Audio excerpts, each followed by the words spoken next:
Today, we're doing something a little different. We're going to explore a really powerful and maybe surprising connection, how a poem that's thousands of years old can actually give us a deeply human way to think about living with ALS. And yeah, I get it. That's a fair question, right? How can some ancient words have anything to say about a modern clinical reality like ALS? Well, as we're going to see, the connection isn't about medicine. It's about what it means to be human, to have dignity, and to live inside a body that's, well, fragile. Okay, so right off the bat, let's be super clear about something. We're not looking at Psalm 41 like a religious lesson. Think of it more like a timeless lens, a way to explore these universal feelings of being vulnerable, of needing care, and what it really means to be seen when you feel like you're at your most fragile. All right, so let's dive into the first big idea here. Our culture's all about strength, right? Being independent. But this psalm, it just flips that whole script. It finds value not in being strong, but in how we respond to weakness. Just look at the way this is phrased. The blessing, the praise, it's not for the person who's strong. It's for the person who has regard for the weak, the one who notices, who cares. In the world of ALS, where physical strength is something that fades over time, that's a pretty radical and powerful idea, isn't it? And this really gets to the heart of what having regard even means. It's so much more than just physical help. It's about seeing the person inside a body that isn't cooperating anymore. It's that quiet, patient work of just being present without pity and respecting their dignity above everything else.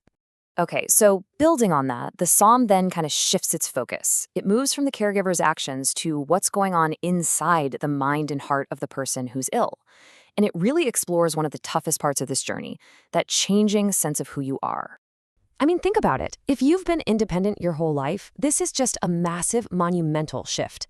And this really lays out this emotional gauntlet you have to run. The grief for what you've lost, the day in, day out frustration, the fear of what's next, and maybe worst of all, that feeling of being reduced to just a patient.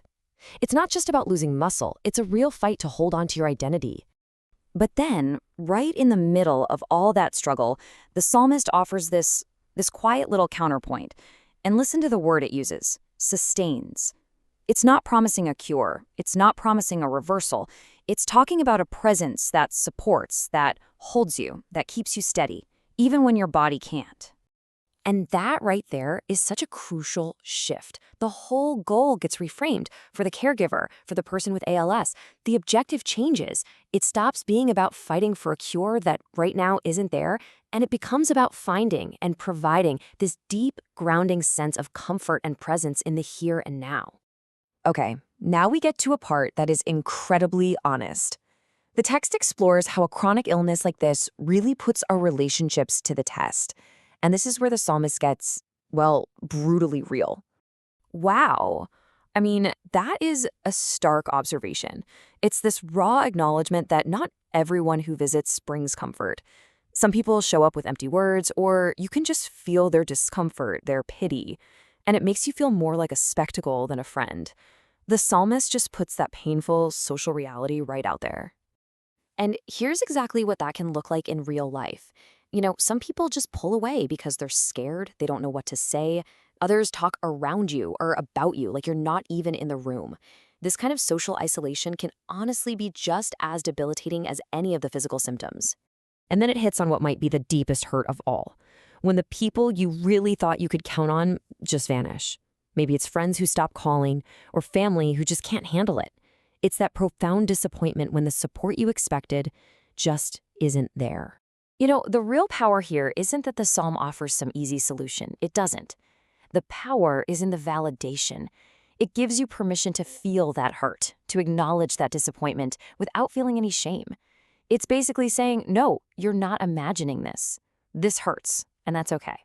So when you're facing all of this, the physical decline, the shifting relationships, where do you find dignity? How do you hold on?